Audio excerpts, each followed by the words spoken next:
ஒரு பாத்திரம் எடுத்து வச்சுக்கலாங்க. இந்த டம்ளரில் 2 டம்ளர் கருப்பு கவுனி அரிசி வந்து சேர்த்துக்கலாம்.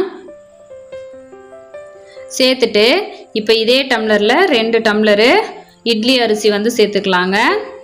இது ரேஷனில் வாங்கின இட்லி அரிசி தாங்க. கூடவே 4 டேபிள் ஸ்பூன் அளவுக்கு பச்சரிசி சேர்த்துக்கலாம். சேர்த்துட்டு இப்போ இதில் தண்ணி ஊற்றி இதை நல்லா கழுவிட்டு தண்ணி ஊற்றி ஊற வச்சிடலாங்க. இது ஒரு 5 மணி நேரம் நல்லா ஊறட்டும்.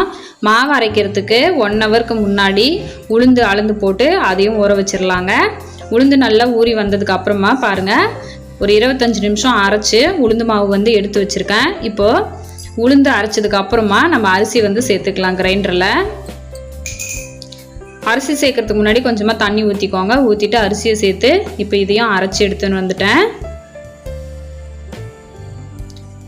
இப்போ இது 2 மாவையும் நல்லா மிக்ஸ் பண்ணிக்கலாங்க. உளுந்து மாவு அரிசி மாவு இது 2த்தையும் கை வச்சு இந்த மாதிரி நல்லா மிக்ஸ் பண்ணி விட்டுக்கலாம். அடுத்த நாள் காலையிலே பாருங்கள், மாவு வந்து நல்லா புளிச்சு மேலே வரைக்கும் நல்லா பொங்கி வந்துருச்சு.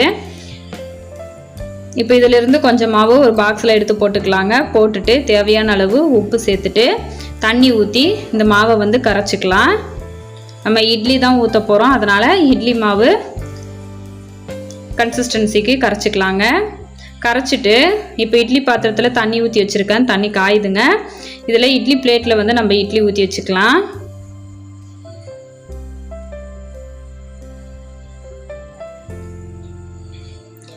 ஊற்றிட்டு இப்போ இதை வந்து இட்லி பாத்திரத்தில் எடுத்து வச்சிடலாங்க. ஒரு 10 நிமிஷம் வந்து இதை நல்லா வேக வச்சு எடுத்துக்கலாங்க. வேக வச்சு எடுத்தோம்னா சூப்பராக இட்லி வந்து ரெடி ஆகிடுச்சு. ரொம்பவே உடம்புக்கு ஆரோக்கியமான ரொம்பவே பாரம்பரியமான ஒரு அரிசியை வச்சு தான் நம்ம இட்லி செஞ்சுருக்கோங்க. இந்த மாதிரி செஞ்சு கொடுக்கும்பொழுது குழந்தைங்க ரொம்பவே விரும்பி சாப்பிடுவாங்க. நம்ம சாதமாவோ கஞ்சியாவோ செஞ்சு கொடுத்தா சாப்பிட மாட்டாங்க. இந்த மாதிரி இட்லியாக தோசையாக செஞ்சு தரும்போது சூப்பராக சாப்பிடுவாங்கங்க. இட்லி வந்து நல்லா சாஃப்டாக சூப்பராக ரெடி ஆகிடுச்சு. கண்டிப்பாக நீங்களும் ட்ரை பண்ணி பார்த்துட்டு மறக்காமல் நம்ம சேனலை சப்ஸ்கிரைப் பண்ணி லைக் பண்ணிக்கோங்க.